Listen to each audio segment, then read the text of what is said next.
got probably a question that I can answer or somebody else in the group can answer. And I want everybody else to be able to, hear that dialogue. So that's how I'm thinking about it, at least.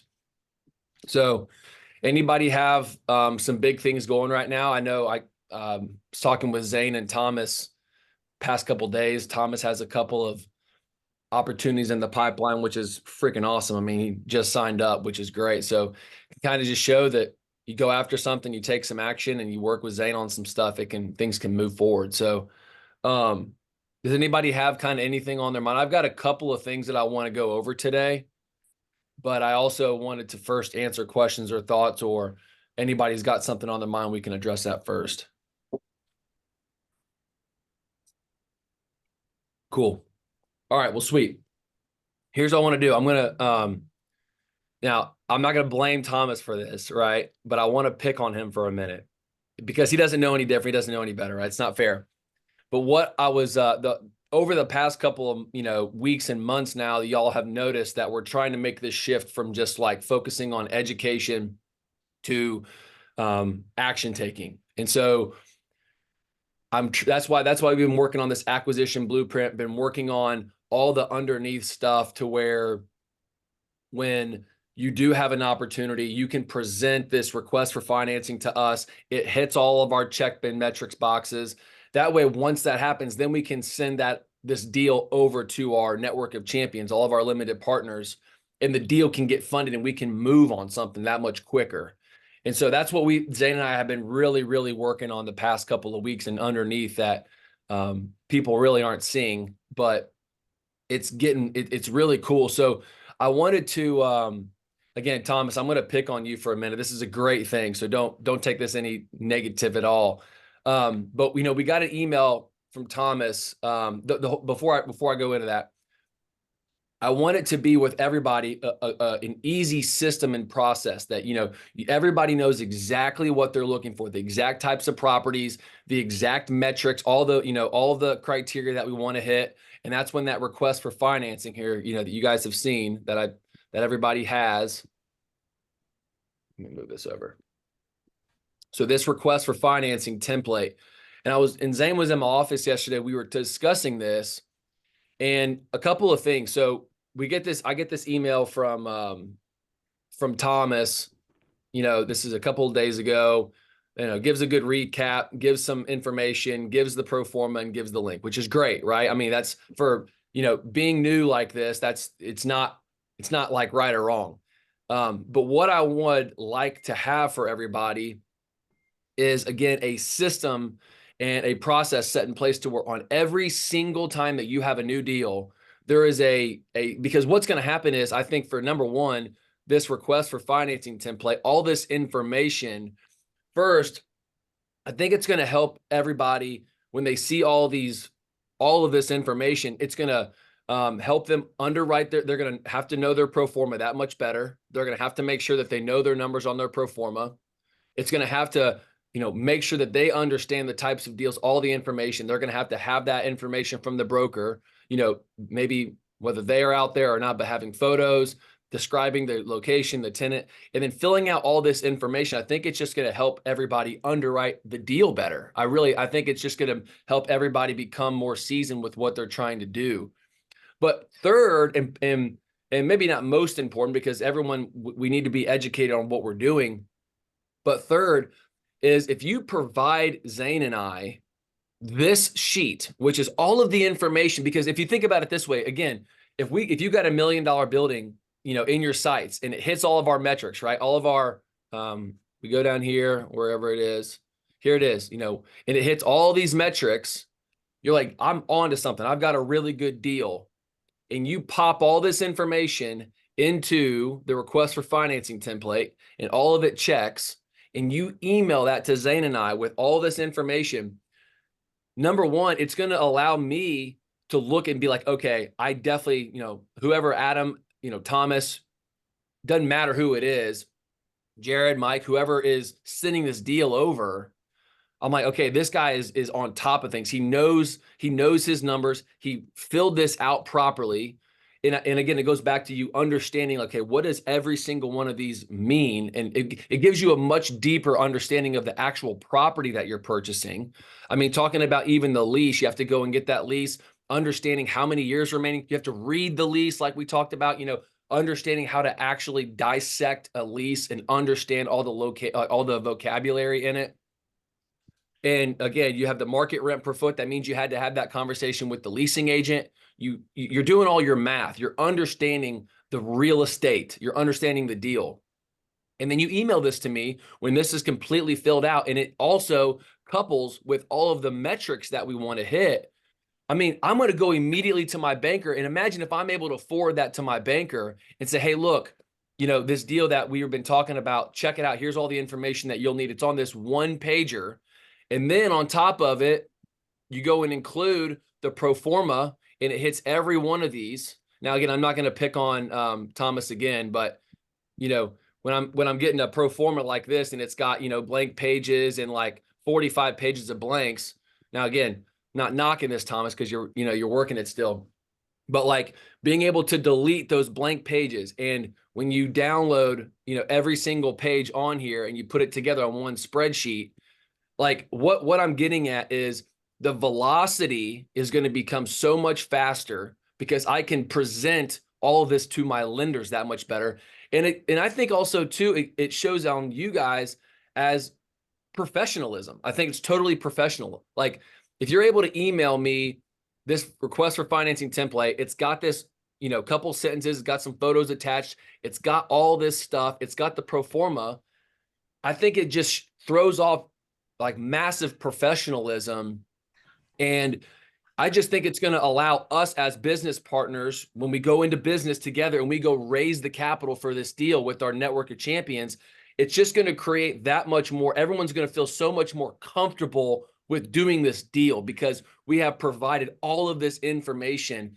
And not to mention, if there is some discrepancy or a piece of this request for financing that I don't comprehend or know, I can call you and you can say, hey, how do you know the ceiling heights? Oh, I was actually over there with my broker. He took his laser out. He shot it 16.5 inches or feet high. So you can know that that's what, like, being able to have an idea and understand every question in this. Again, it allows you to become way more into the know of the actual real estate and the property. You become an expert of underwriting the deal. And when you send it over to me, I know that you know what you're talking about. So it allows me to go to bat for you with my bankers and all the champions to where we can actually get the deal across the finish line.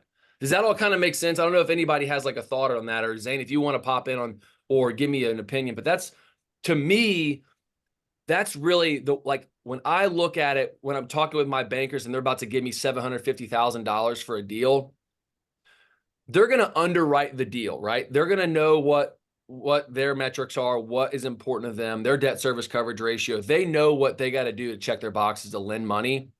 But if they know that we know what we're doing as borrowers and we understand the lease, we understand the business that the tenant is in, we see how much longer, how the rent bumps are, we understand all that stuff.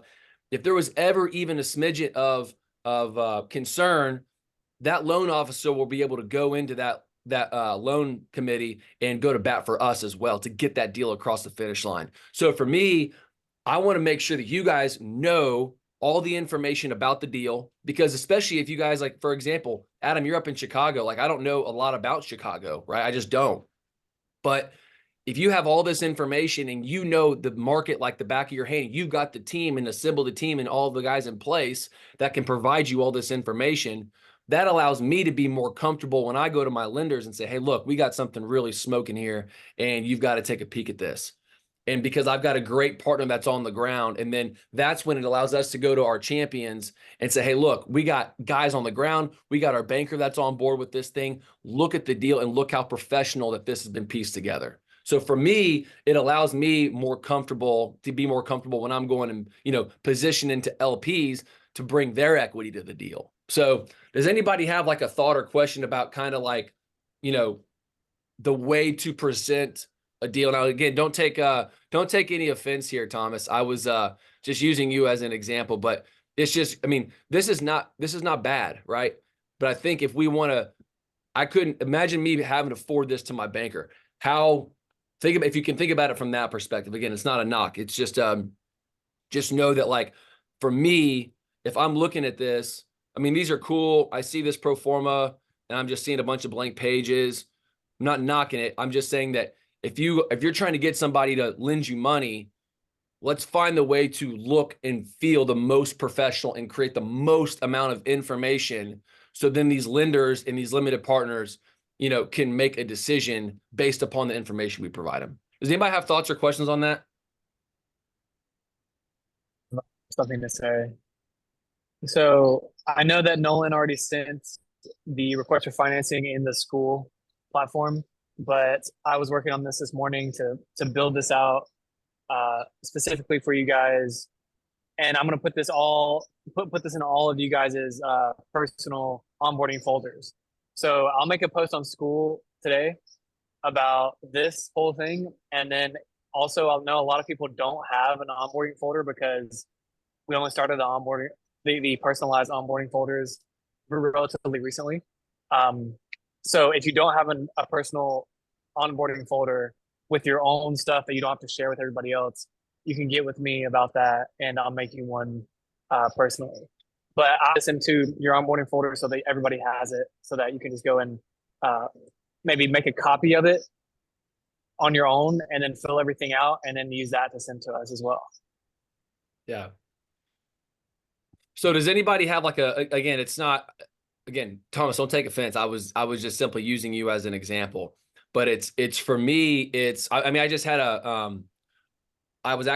we went and looked at a property on Friday. Zane and I did with one of my brokers. It's, 48 acres land, outdoor industrial storage. Like, we looked at it, and, going over all of this information, I was just talking with my banker yesterday about it, and I'm trying to provide him, like, I was asking him questions like, hey, do you know anything about this industrial outdoor storage, which is basically like lay down yards. Like, you got like 10,000 feet of a warehouse, and you've got like 25 acres of just lay down. And in this case, you've got a bunch of tractor trailers that are parking there.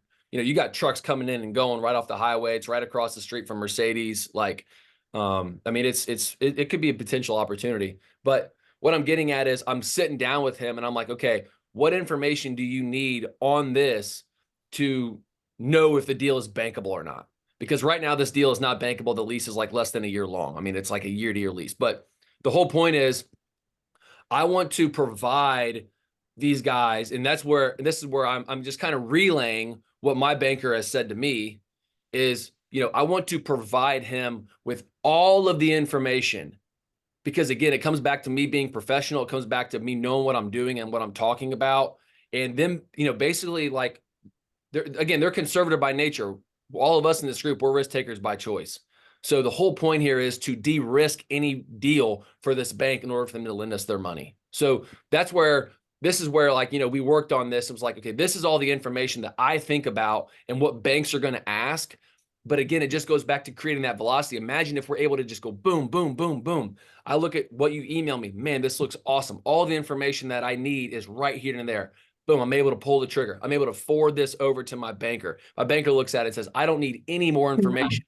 Oh, and the best news is I've already got all of this other limited partners for all this other general partners information too, because that was in his financing folder that he already gave us all of his information. So it's like, it just allows us to be able to move on deals, I think, that much quicker, and hopefully get, deals across the finish line. So that's kind of what we're trying to, like, get to.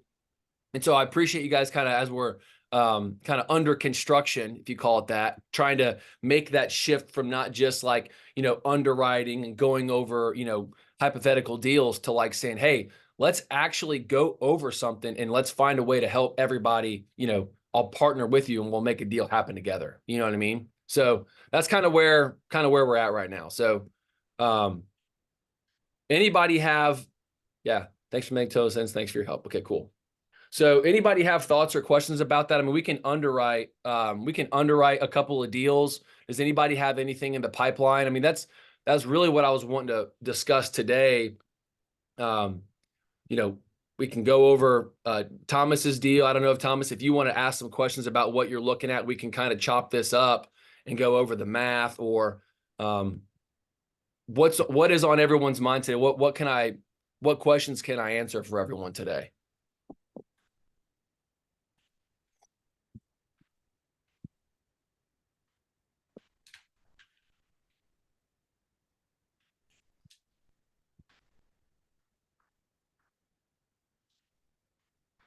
Because I mean, here's the thing: if everyone is kind of just like trying to find the next deal, whatever it is. I mean, I think I can show you guys what we were looking at yesterday, or I guess on Friday. Last Friday was like a week ago.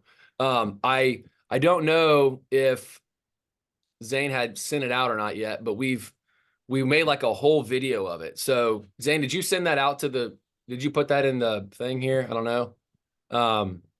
You talking about the The video that we video. made? Yeah. No, I haven't put it. I haven't put it anywhere, but I can send the link here in just a sec if you like. Yeah, send a link out just to everybody. I mean, it was pretty cool. It's like an hour long. But what I'm doing Yeah. is, I mean, I go over everything. I mean, totally everything. It's almost like a live call, but I'm walking the property.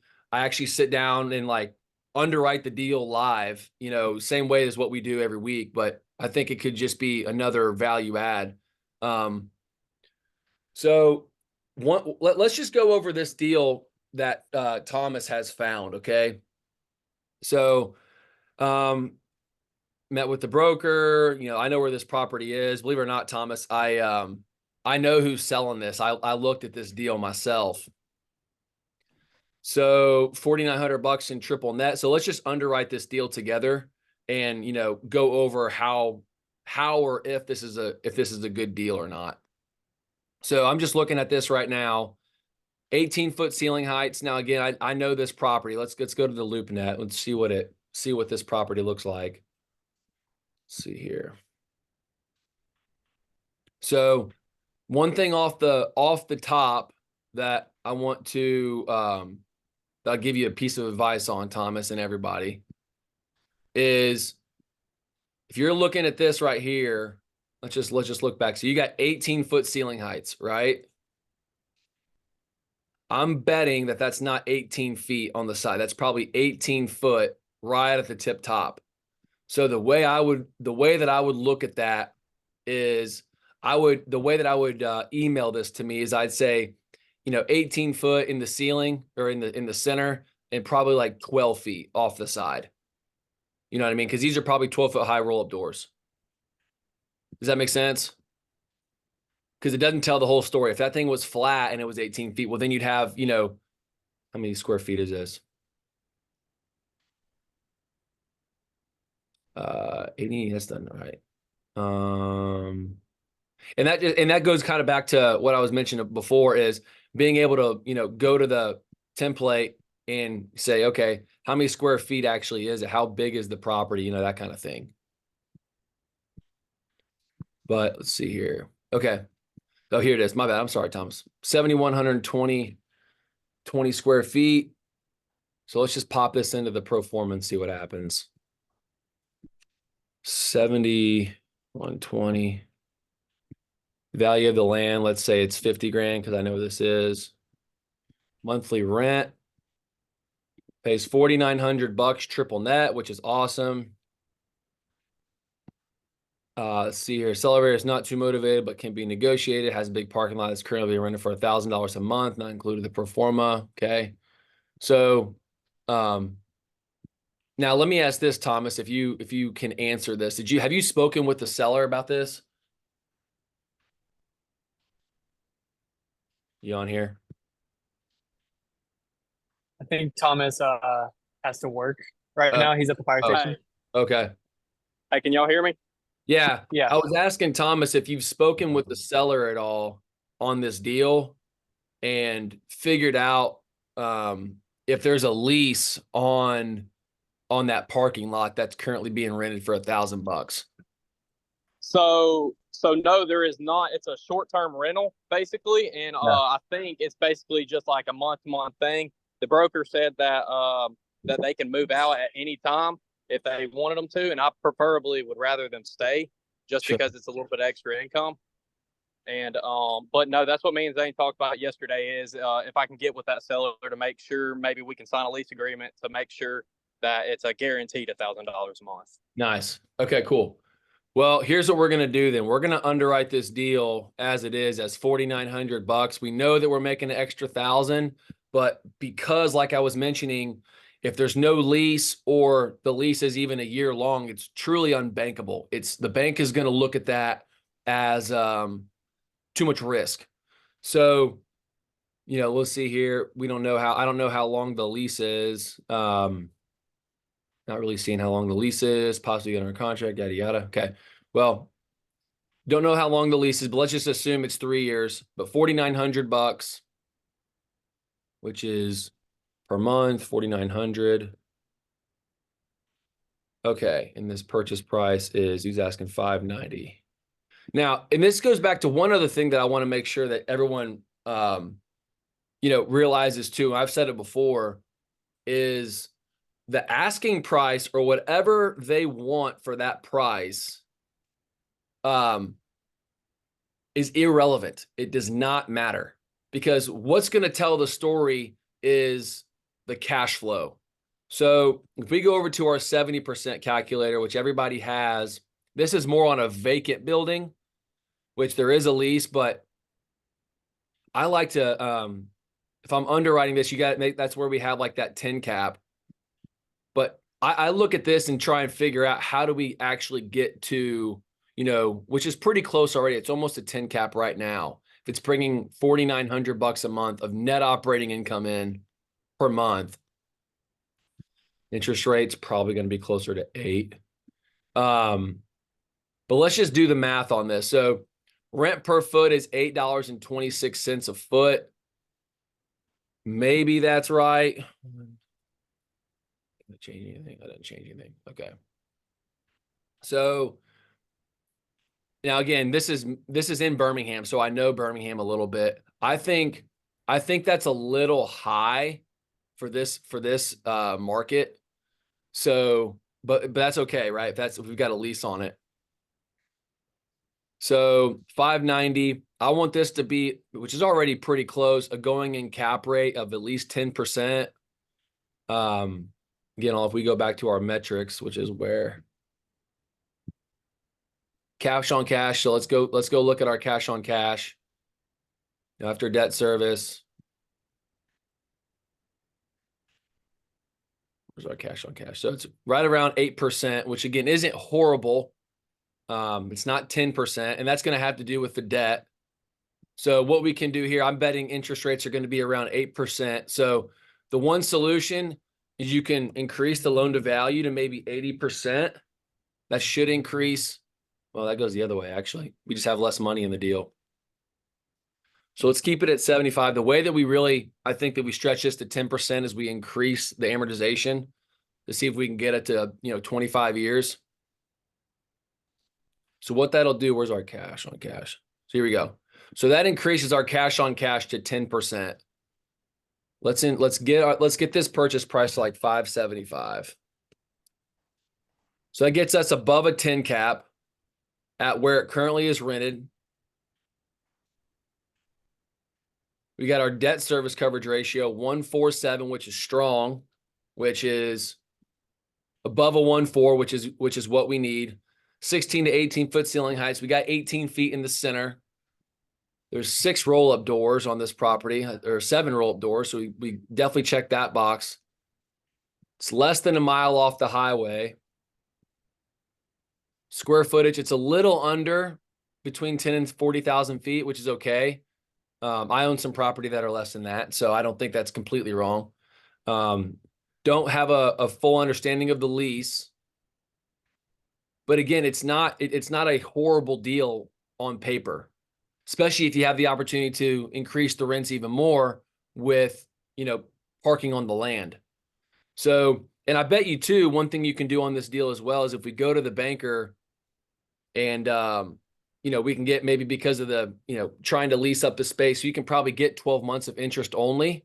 So that would really increase our cash flow, on interest only. So we would increase our cash on cash to 14% because we're not having to service any principal back. We can just pay interest on for the next, I was gonna ask Mo if you could get any IO, that would help. 100%. Yeah. And I don't think that would be, uncommon, especially with the nature of the deal.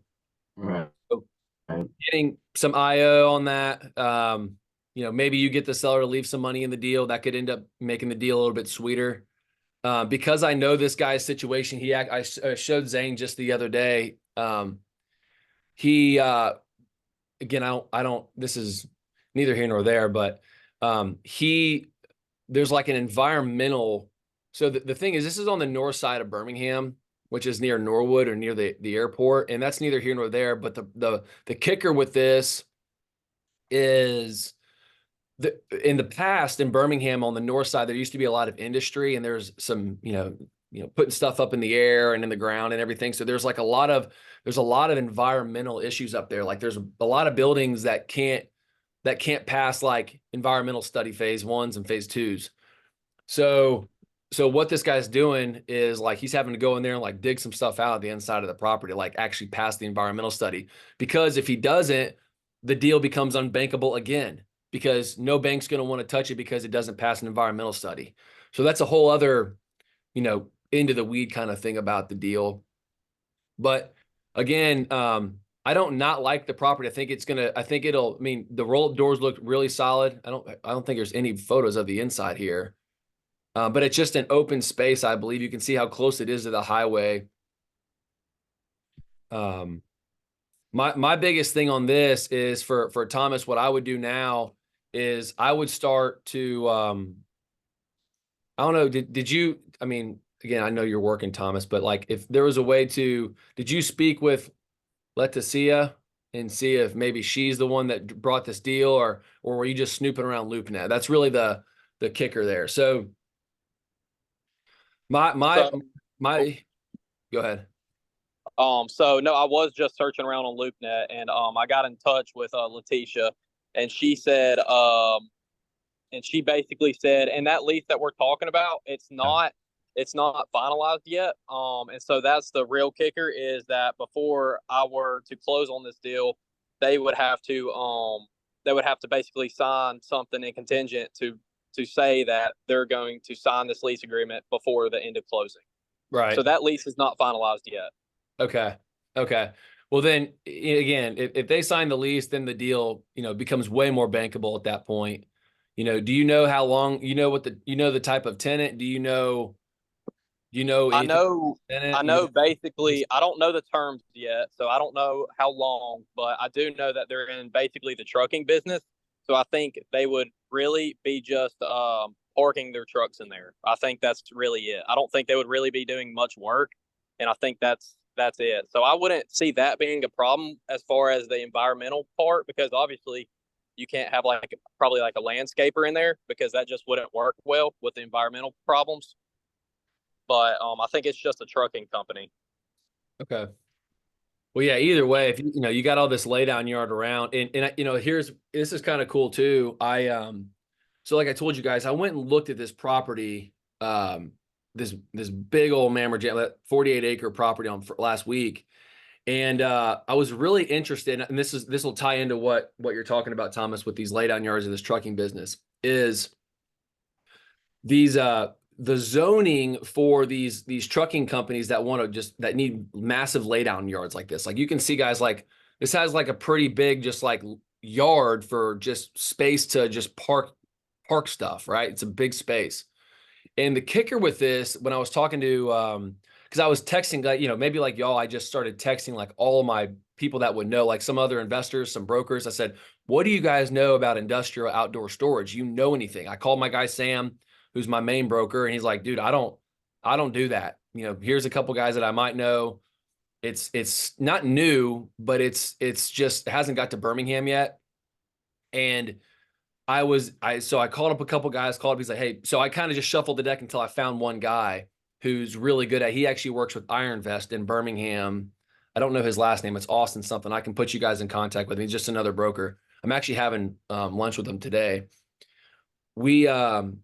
when I was talking with him, though, this guy came from Dallas and he moved to Birmingham like less than a year ago. So he's got a lot of knowledge about this. So to come this full circle, I was asking him questions about, I think about kind of this laydown yard or this style of property where there's just dirt, right? It's flat dirt, especially if it's like graveled or if it's fenced or whatever. And I was like, what keeps somebody, or let's say this trucking business, like in this situation, Thomas, like you got this, little warehouse and you got all this land. What keeps a tenant that say is renting for $8 a foot? And not to mention too, one thing too, Thomas, that I'd like to mention on this is in this lease, I'll send this lease to you on what I was looking at on Friday. They specify, so if this guy's going to pay you $5,000 a month, there needs to be a specification of how much of a percentage of that lease that goes towards the actual warehouse, how much of the lease goes towards the actual office, and then how much of the lease or the rent goes towards the laydown yard. That needs to be broken down in the lease. So you can tell Letitia that or whatever. I can help, get in with you on that, or at least advise you on it. There just needs to be a breakdown of how much of the percentage of the rent is going towards the office, the warehouse, and the land. Okay. But my biggest hang up when I'm looking at this type of property is I'm thinking, what's stopping somebody from just going right down the street and renting for $6 a foot versus $8 where they are right now, right?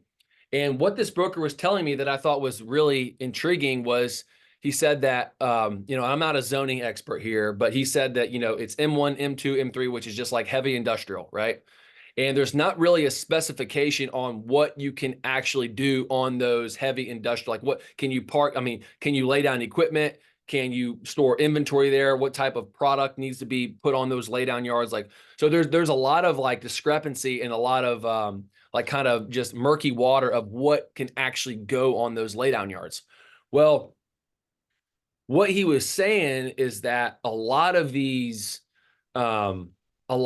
cities, these municipalities, they don't like these laydown yards. They think that they're ugly. They don't like people that are living around them, don't like these trailers coming and going and they're, near their neighborhoods or whatever. And then the rezoning is like almost impossible. You can't get something from even like a residential to like an M to some type of heavy industrial. Like it's impossible to rezone. So what he was saying is that it's like wherever the zoning currently sits today, again, M1, M2, and 3, like heavy industrial zoning, it's not, they're not making more of that type of zoning. So you've got like, they always say the joke is like, they're not making any more land. Like they're not making any more M1, M2, and 3 zonings. So these types of laydown yards are like, they're just not making more they're not zoning more real estate for these laydown yards. So there is like a like a quantifiable supply of this type of real estate. So, and what he was saying too, and again, I'm not making any shift or anything to this only, but I'm going to probably open my mind to considering this type of real estate as well, because what this guy was saying, his name is Austin something. I can introduce you guys to him, but he's talking about like everybody's focused on Atlanta, everyone's focused on, and I'm in Birmingham, right? So like the Southeast, but he's like Atlanta, Nashville, Dallas, down in Florida, like, but people are like overlooking Birmingham. And he's like, I just think there's an opportunity because there's, 65 and I-20. I mean, it's a decent little hub, and we've got like the world headquarters of Mercedes here. He's like, I just think that like, it's under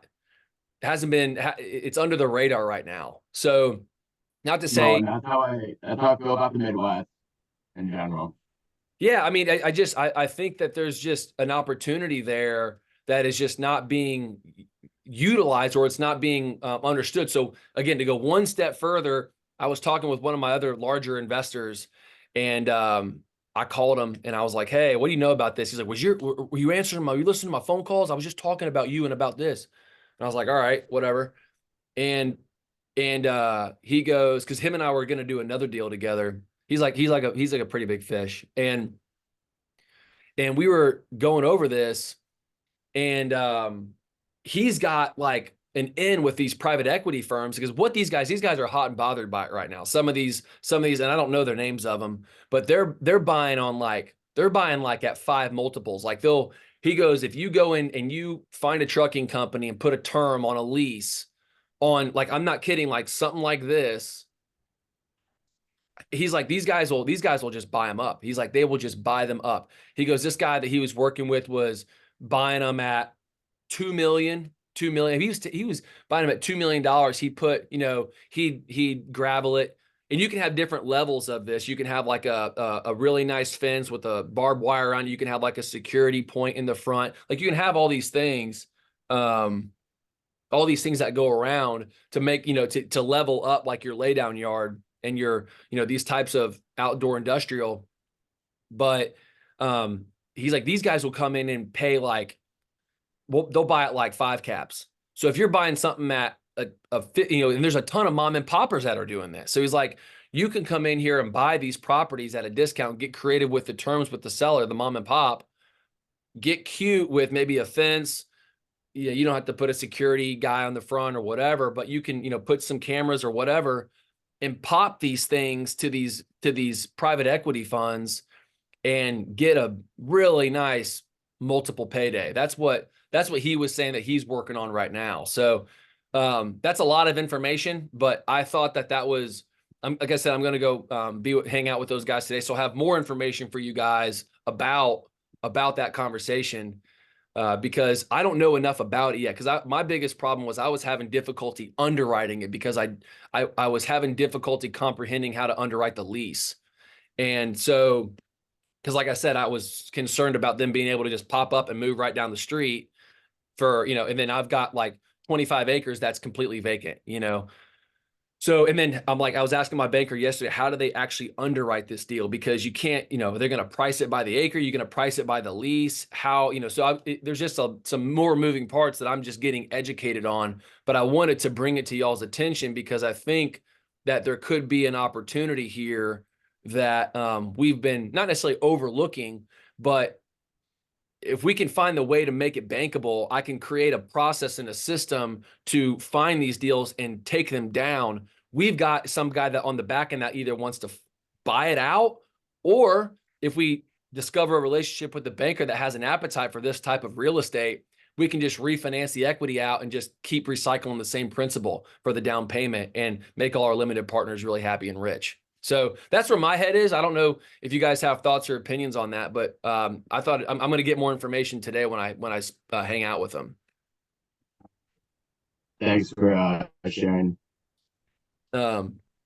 So yeah, guys, I think we've got some things kind of in the works. But that's kind of where, for today, I can, if anybody kind of has anything else, I don't want to cut it short or whatever, but I can go over anything that you guys have, anything that's on your mind, whatever it is. But I think it's just, number one, it's going back to, this situation. Now, again, this is not directed at Thomas. This is just like for our whole group, creating a system in a, hey, this is how we, when you send Zane and I an email, this is, the format in which how we like it. And then once we get a chance to get our eyes on it, it allows me to have all this information right to my banker, and we're able to, make a deal happen that much quicker. And then, of course, once I get more information on this outdoor industrial storage, man, I mean, I just, and again, we're not shifting our focus from warehouses to this because I haven't bought anything yet, so I don't know. But I think what could be really cool is now we've kind of taken one of the blinders off, right? Now it's like, okay, now we've just maybe widen our focus just a little bit, but I don't want to shift anything yet until after I understand like what I'm looking at and how to underwrite it and what the numbers look like and which banks are, how they underwrite it, how do they value it? Are the deals bankable? What do the leases need to look like? So I'm just going to keep like diving deep into this for you guys, so you don't have to do it. So because I want to have a full understanding of it. But once I comprehend how to do this and if it's the right move, I will give you guys every piece of information as to like how and what and why and where. And then we can just start knocking these things down as a team, and it'll fire up all of our champions. They're going to get excited about investing, and that's just going to create more velocity. So, of course, the main goal is to keep educating and focusing on how we comprehend, the real estate. But man, if we can start doing more deals as well, it's just going to make everybody more money. So that's really where, at the end of the day, that's really what's most important. No, and is this template in the share drive? Because I'm not seeing it. My request for financing in the share drive looks different. Let's see here. That's probably a question for Zane. No, yeah, it's not in there yet. Jared, I'm not sure. I think you joined before I was here, but all the new people have their own personalized onboarding folder, so they don't have to share it with everybody else in a CRE collective folder. So if you want, I can make your own onboarding folder. So what I do is just like copy all the important things in the collective folder that everybody shares, and then I just share that one folder with you so that you don't have to share it with anybody else. So yeah, this is all Yeah. I'm after, really, this spreadsheet here, unless you feel like there's other things in Oh, there okay. that I could use. Okay. Well then yeah, I'll send it to you or something. I'll just write it down. Sweet, thank you. Okay, yeah. So, but yeah, guys, that's kind of what's on my mind. Again, we're not shifting directions. We're not doing anything different. We're going to keep focusing on, what we're doing. But I just think there could be a really cool opportunity, and it gets us playing in in a cool space, right? Like if we're able to start like finding these opportunities, I mean, who's to say that we can't pop something with like a private equity fund and they go pay a multiple, again, we're in like the buy and hold business, but like I said, I was talking to my banker and he's like, sometimes it's like I said to you guys before, if you got some guy that has 1031 money or they're a big fund and they got to spend cash, sometimes it's smart to just take the money and run and just go with it, and you could hold it and refinance. Like if you got $1 million building and someone's willing to offer you 3 million, hypothetically, instead of pulling out, a refi of $230,000, sometimes it's good to be like, hey, let me make 2 million, pay 400,000 of tax, and now I've got a $2.6 million net. Like sometimes that is the move, So now let's see if we can get to that. But I'm bullish, guys. I'm really bullish. I'm excited about today when I meet with these guys, because he's spent like the last 8 years in Dallas, like working specifically in these like industrial outdoor storage. And it was a really great conversation. I got really educated, and I haven't talked to Zane about this, but I'm going to have Zane with me today, and we'll go, take some notes. We'll get everything, but I'm going to do as much deep diving into this, kind of different space, kind of similar, kind of different space, and just get as much information to you guys.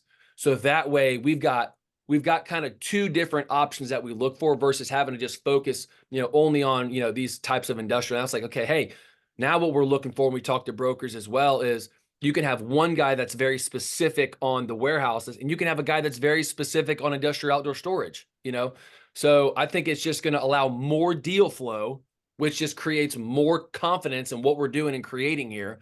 It's going to allow our bankers to we're going to have more predictable, consistent deals that we're sending them to finance us. The same types of deals are going to get more predictable and consistent with our limited partners and our champions. And then this thing's just going to snowball. It's just going to keep compounding, and everybody's going to get a chance to win these deals. So it's exciting. I'm looking forward to today. Again, if you guys have like a couple thoughts or questions or whatever else is on your mind, like, again, you got mine and Zane's cell phone. So just like hit me up and let me know. But I'm just pumped up. I think that we're on to something, and I'm going to have more information for everybody. Maybe I'll put together like a 15-minute video of what I learned this afternoon, and we can kind of do a deep dive. And if anybody has more thoughts, but then I can go way into it on our next live call as well to see if this is even something that we want to consider pursuing. So, but does that make sense to everybody? Is everybody good with that? With like, how to like submit, your request for financing to Zane and I, and, what that kind of looks like, the steps, and making sure, this is how we, submit the stuff. Because again, it's not so much about, making it lazy or anything, or I don't want to look at something. I think it just shows professionalism on you. I think it helps you comprehend the deal, really understand the real estate that we're wanting to purchase. And for me, it allows me to be way more confident when I go to my banker, to position a deal that maybe I haven't even seen yet. So I think it just creates some synergy on all facets of a deal, to create, again, more velocity and potentially get something to the finish line that much quicker. And then I'll give some more info on the outdoor storage stuff today when I meet with those guys. Sound good? I don't want to get out too early, but that's where I'm at for today, if that's good with everybody. That's kind of what I wanted to go over this morning. Perfect. Sound good? Cool. All right, well, let's make a move here, guys. I appreciate everybody hopping on this morning. Again, let me know if you got something else on your mind. We'll be, this sounds hilarious right now. There's like in Birmingham, Verizon is like not, it sounds crazy, but it's like not working right now. Like I can text, I have like Wi-Fi, but I'm not making calls right now. So I don't know what the deal is, but hopefully it'll get fixed today. I realize how much I lean on technology. So if something happens to the grid, I'm out. I started a garden, so I'll be eating a lot of tomatoes and green onions, I guess. Yeah. So Thomas, you're following it too. You got the Verizon situation. I don't know what the deal is right now, but hopefully I'll have it fixed soon. But yeah, guys, let me know. I'm fired up. I think we're really onto something as a team. And if you got something else on your mind, holler at me, holler at Zane, and we'll get this thing rocking. So thanks so much for making it on today, guys. All right, y'all have a good morning, good weekend. All right, call me if something changes. Thanks, y'all.